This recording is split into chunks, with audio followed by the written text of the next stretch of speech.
visible. Tout à côté, Château Lanert à Châteauneuf-du-Pape, en 2003, nous avons greffé des sélections massales. Ils ont appelé ça massale, mais ce n'était pas une vraie massale qualitative, comme peuvent le faire nos amis ici présents. C'était en fait une sélection parcellaire. Ils sont allés chercher, ils sont de très vieilles vignes, des bois qui leur ont paru jolis. Le défaut de cette intervention, c'est qu'ils ont prélevé en même temps des bois virosés. Ils ont les multipliés sur cette parcelle par greffage. Voilà. Donc, c'est quand même une parcelle de 161,49, très dépérissant. Le Syrah, préclonal en tout cas, il n'y a pas un pied dépérissant, pas un seul, ça a 11 ans. Donc, trouver l'équivalent sur les clones, je ne suis pas sûr que ça existe. Voilà. Et comme je ne suis pas commercial ni sectaire, je vais faire part un peu des essais de différents vignerons. En tout cas, ceux que je connais ici présents, ils sont plusieurs. Il y a Jean-Pierre Serrier, bien sûr, qui greffe toujours en fente. Il y a Bruno Latil. Il y a M. Gambini, domaine de Garbel en Provence. Je ne sais pas s'il est ici présent. Et M. Emmerich de Tretz, voilà, qui greffent eux-mêmes ou qui regreffent leur Syrah dépérissante ou directement sur porte-greffe. Donc vous voyez, quand ça a été fait dans de bonnes conditions, ici au domaine actuel, un greffon sur un porte-greffe de petit diamètre, bien ajusté, vous voyez que le bourrelet de soudure est très réduit, et c'est un qui n'aura pas de crevasse et de possibilité de dépérissement. Donc des solutions pour la Syrah, je suis affirmatif. Les regreffages, c'est un peu compliqué, mais planter des porte-greffes et greffer des sélections massales et greffer les liens à la main, quelle que soit la technique. Alors encore une fois, très régulièrement dans la presse, on nous parle de différents problèmes, non plus de maladies du bois. En alternance, on a de temps en temps des phénomènes de dépérissement inexpliqués. C'est extraordinaire parce qu'on nous l'a annoncé quand même il y a 100 ans. Et systématiquement, on ne comprend pas l'origine. Et bien sûr, on écarte la greffe de l'explication. Le 161,49 qui est multiplié depuis dès avant la Première Guerre mondiale, un porte-greffe qui a fait ses preuves, sans exprimer de problème particulier, sauf bien sûr le problème de tylose. Tiens, la tylose, c'est une excrétion gommeuse qui provoque l'embolie et donc l'apoplexie du végétal. Ça ressemble beaucoup à ce qui se passe avec l'esca. Les autres porte-greffes, étrangement, nous, quand on les greffons au champ, nous n'avons jamais de problème, absolument jamais, ni de reprise, ni de dépérissement ultérieur. Je ne sais pas si quelqu'un peut rapporter des cas qui nous sont demeurés inconnus, mais ça n'existe pas à notre connaissance.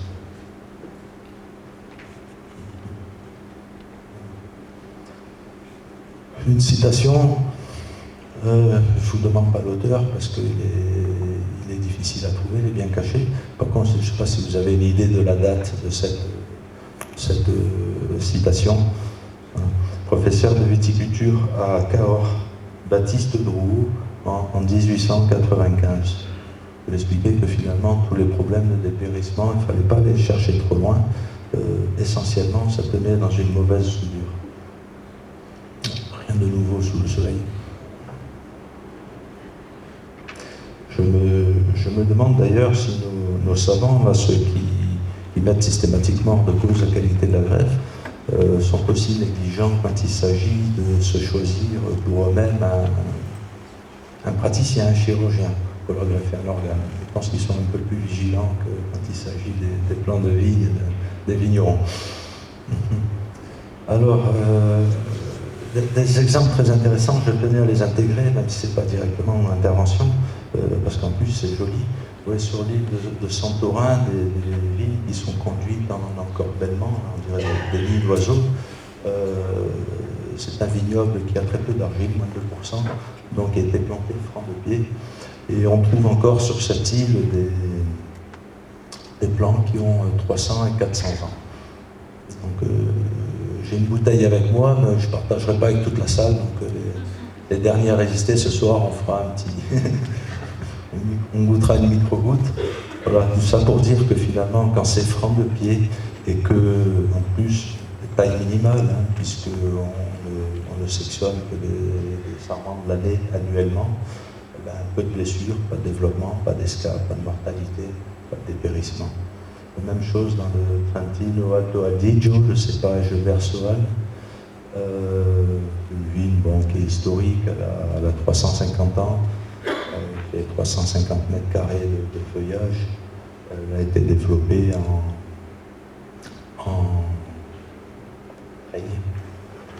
absolument pas de problème, simplement pour montrer que finalement, sans la greffe et sans beaucoup de blessures, la vigne peut vivre très bien. C'est le Chrétien Oberlin, qui était le directeur de l'Institut viticole de Colmar au congrès de Lyon en 1901, rapportait, lui, qu'il avait constaté que le phylloxéra, dans le nord de l'Italie, en Savoie, n'attaquait que les vignes conduites basses et jamais celles qui étaient conduites de haute en treille ou en pergola.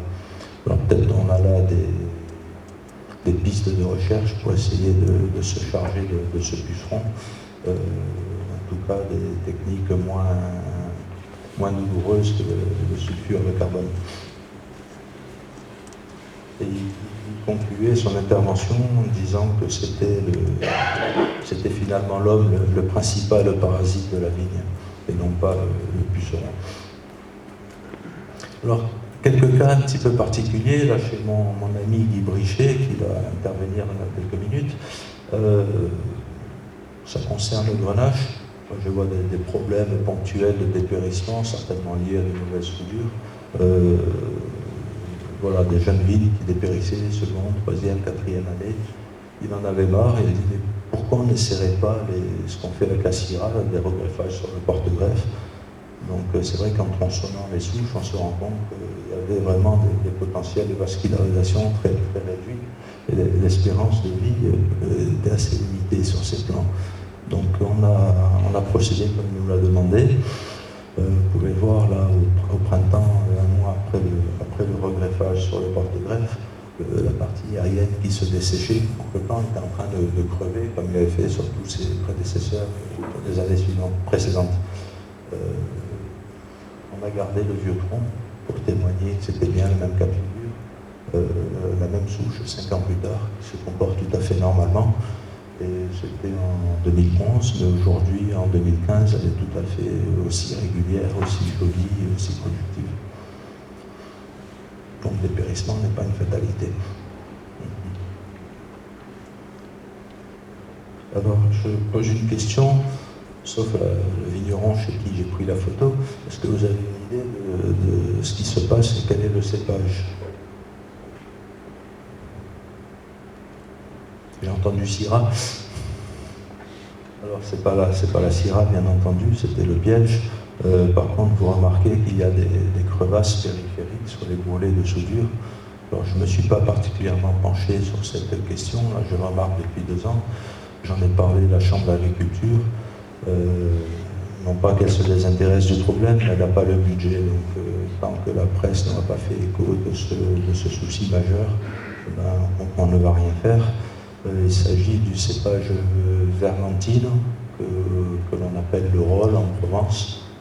Il y a des phénomènes vraiment de dépérissement, dans le sens mortalité prématurée, dans la même proportion que la Syrah.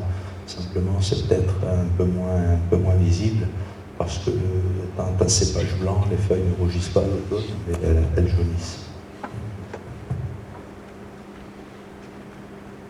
Voilà le cas de figure dont je peux le citer, je l'ai eu au téléphone hier soir, c'est le domaine de la Lausanne, là, au Luc en Provence. Voilà. Alors, le greffage explique beaucoup de choses, il n'explique pas tout, et surtout, il ne solutionne pas tous les maux de la viticulture. Alors là, c'est une Syrah intéressante, on a rencontré une deuxième minute, que cette greffe mécanique et ce clone fragile. Phénomène de chlorose. On ne peut rien faire si le porte-greffe n'est pas adapté à votre sol. Le problème demeure. De la même façon, tout ce qui est virus, les maladies à phytoplasme, bactériens, on ne peut absolument rien faire, à ma connaissance. Je ne suis pas scientifique, je ne suis pas trop penché sur la question, mais j'ai du mal à concevoir qu'on puisse solutionner ce genre de problème.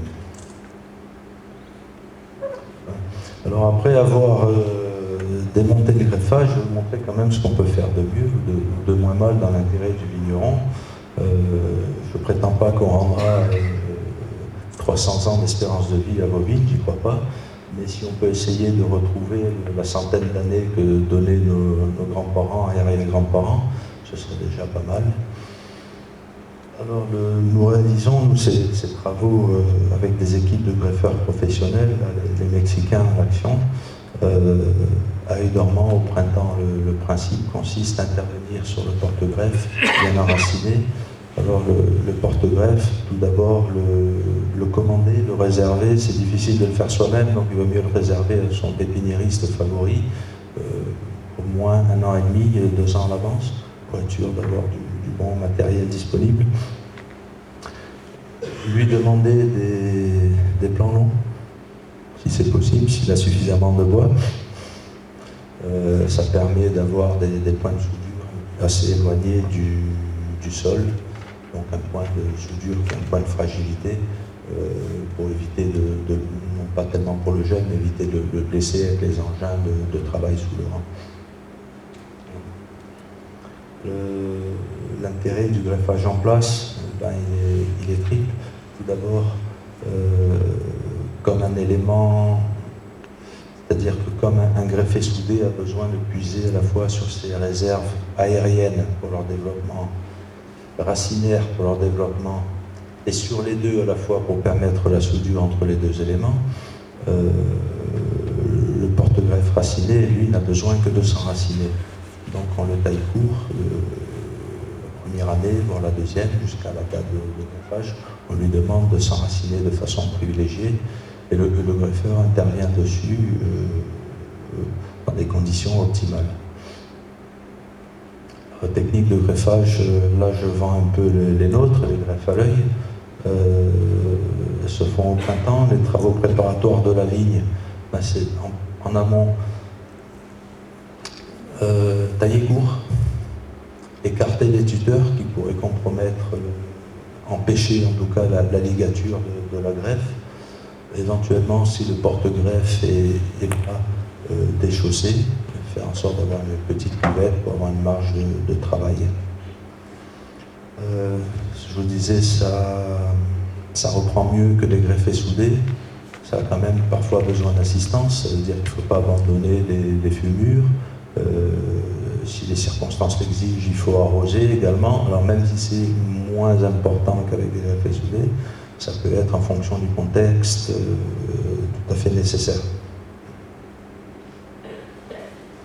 Voilà donc la cuvette de déchaussage. Alors les différents porte-greffes ont des caractéristiques différentes. Certains peuvent être taillés à 1, 2, 3 coursons courts.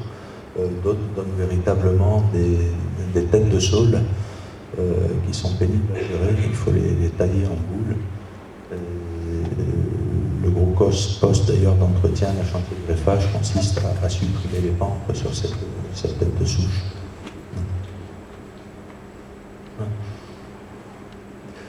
Le Caton ancien, qu'est-ce qu'il fait là? Il a décrit technique de greffage et surtout il me permet de donner une petite caution philosophique et technique à un constat empirique que nous nous sommes donné depuis des années.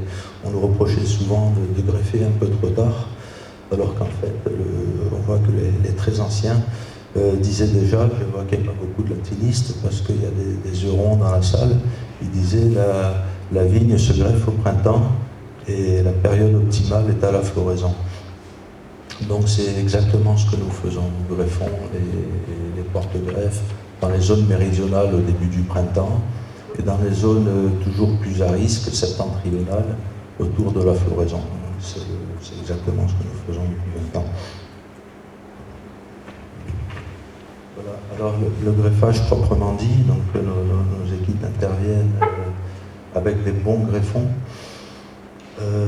principe consiste à donner une petite incision et à insérer le greffon en faisant en sorte de faire coïncider, bien sûr, le cambium qui se trouve là en périphérie sous l'écorce du greffon et du sujet, faire en sorte de les ajuster. Ensuite, on donne une bonne ligature qui permet de protéger la greffe des éléments extérieurs, des facteurs d'assèchement.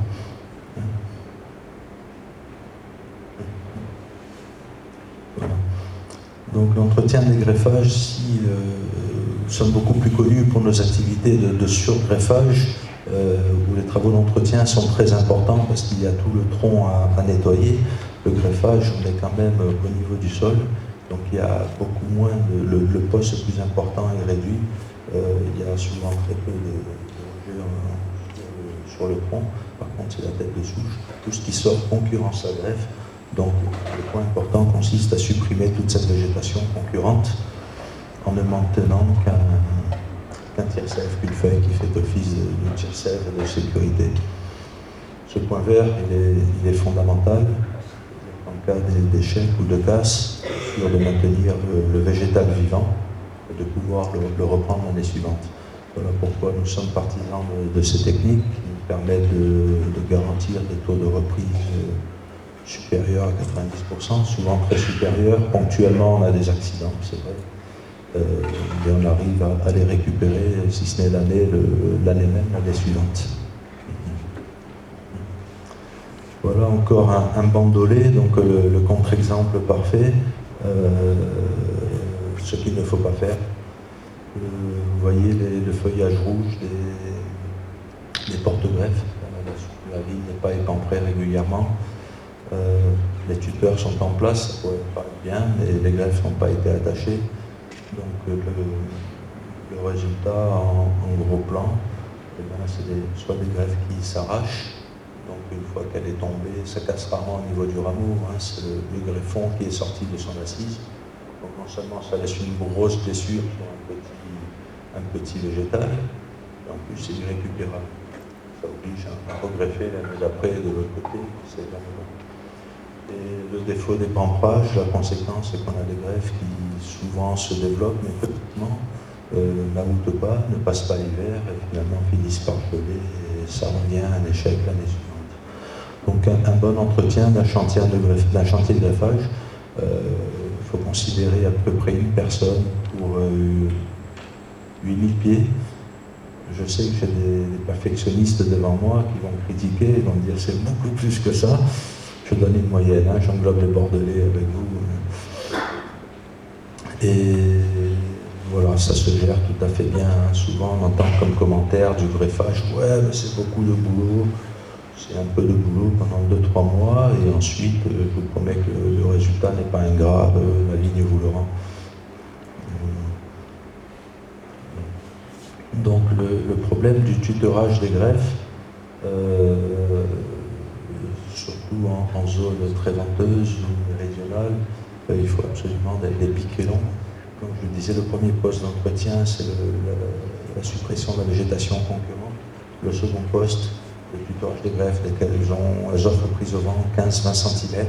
Il faut ligaturer les plants le long des piquets. Dans ce cas de figure, bandolé, il n'y a pas de palissage, c'est appelé à être conduit en gobelet. Donc c'est un peu difficile, on a des pousses qui peuvent faire plusieurs mètres en fin de saison. Donc ça oblige à les pomper pour éviter d'avoir les greffes qui traînent au sol et qui cassent. Voilà. L'arrosage peut être nécessaire. Nous le demandions il y a 30 ans, au tout début, pendant quelques années, de beaucoup arroser les greffes. Nous en sommes revenus grâce à l'amélioration de nos techniques et de nos greffeurs. Aujourd'hui, on se rend compte qu'une greffe bien faite dans des conditions normales n'a pas besoin d'eau, elle pousse normalement. Par contre, on peut avoir besoin d'assistance dans des contextes un petit peu difficiles, c'est-à-dire une année particulièrement fraîche. Et en fait, c'est les années fraîches et pluvieuses où on demande d'assister les greffes parce que, consécutivement au stress donné par le froid, la sève retombe et on cherche à réactiver la sève. Donc en apportant un peu d'eau, c'est efficace s'il fait chaud. Donc, la technique idéale ici, on est sur les greffes-œil dormants, goutte à goutte, bien sûr. Sinon, moi, je conseille généralement de se réserver 3-4 semaines après le greffage. Par contre, de donner de l'eau là, à toutes les greffes qui végètent, c'est-à-dire celles qui n'ont pas encore débourré. Les prestataires qui vous disent arroser abondamment toutes les semaines, c'est, je pense, parce qu'ils ne vous ont pas fait des greffes bien ajustées. Les tissus cambiaux ne sont pas bien en place. Voilà. Fin de saison, je conseille de supprimer les premiers entrecœurs, ceux qui constituent la base du futur tronc. On supprime ce végétal en vert, donc ça ne laisse pas de blessures, de nécrose sur le bois. Dès que la greffe atteint 120 cm de longueur, on cesse les temprages, on cherche à calmer la vigueur et favoriser plutôt l'avoutement du bois. Donc c'est à raisonner bien sûr au cas par cas en fonction des secteurs et des saisons. Voilà. Le traitement, rien de particulier concernant l'odium, sauf que si on le laisse se développer, on le retrouve l'année suivante, mais c'est sans incidence sur la greffe elle-même. Le broussin, je n'ai jamais vu moi sur des jeunes plants, mais Jean-Pierre Serguier m'a montré une souche, qui est d'ailleurs ici ce matin. Donc il faut relativiser. Et surtout par contre, c'est les traitements anti-mildiou. Il faut absolument protéger, à l'instar des plantiers, protéger le végétal tard en saison, tant qu'il y a du feuillage, que le plant fasse ses réserves à août, et afin de s'assurer qu'il franchisse l'hiver. Donc c'est moins douloureux dans les pays méridionaux. Par contre, on a ponctuellement des problèmes en Suisse, en Allemagne, en Bourgogne, parce qu'il y a des foliations précoces des vignes. La photosynthèse n'est pas faite, les réserves non plus, et les plants souvent jettent dans l'hiver qui suit. Voilà. Alors j'ai attendu la neige pour prendre des jolies photos contrastées, parce que sinon le noir sur la terre, c'est pas toujours très parlant. La taille classique d'un plant greffé, voilà, une jeune vigne généralement en développement faible, on taille à 2 yeux, premier hiver, on maintient la tête de souche, sécurité. Une greffe bien développée, on peut la conduire, je ne sais pas quelle expression, chaque région a un terme propre, voilà, on l'amène au fil à 5-6 yeux. La tête de souche, dans ce cas-là, on peut la réduire. Et dans les cas encore plus vigoureux, soit parce que le porte-greffe est implanté depuis très longtemps, soit parce que le secteur est très vigoureux, on peut carrément avoir une taille en milieu simple. Si la greffe s'est développée à ce niveau-là, c'est qu'elle supporte la charge. Donc ça ne doit pas être inquiétant, il ne faut pas raisonner, je tombe des raisins en verre. La décapitation de la tête de souche, on le disait, conserver un cône de dessèchement. Je crois qu'on enseigne dans les écoles, mais je n'ai pas été à l'école, 2 à 3 fois le diamètre du tronc, la zone de dessèchement, et on raccourcira progressivement, idéalement 2 fois. Une première fois un petit peu plus haut, et puis 2, 3, 4 ans plus tard, on aura de la greffe. C'est là qu'on va voir sur le dépôt suivant de nouveaux courants de sève. Ah, pardon, il faut revenir un instant. Tu m'as devancé. Voilà. Éviter par contre d'avoir un étranglement avec le ruban de ligature. Dans ces cas de greffe très vigoureuse, et je vais passer le micro à nos amis de Tempier tout à l'heure, voilà, on peut avoir, avec les greffes à l'œil, ce que je dénonce sur les greffes mécaniques, c'est-à-dire de gros bourrelets de soudure qui les fragilisent. Donc il faut faire en sorte de retirer, de raisonner au cas par cas et retirer ces rubans lorsqu'on constate un étranglement. C'est une opération qui se réalise toujours en poussée de cette forme, faire en sorte que la greffe se cicatrise complètement.